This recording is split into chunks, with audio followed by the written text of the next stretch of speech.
dneska si ukážeme dobrý moment. Brawl Stars, jak jsem dělal. Tady jsme vyhráli normálně, to jsme měli internet. Jo, takhle. Tady prostě to takhle to bylo. Jo. Hej, zase špatný internet?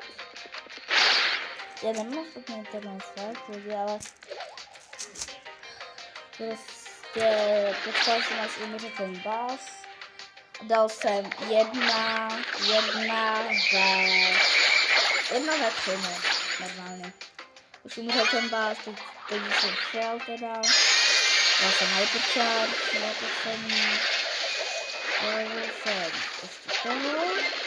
A potom mi akorát zbýval jenom Griff.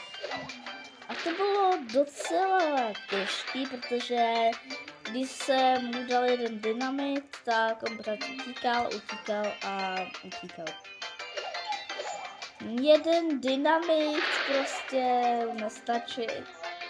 Co to bylo? Nějak jsem pět telefon. No, takhle jsem ho zabil a hra skončila, tak čus.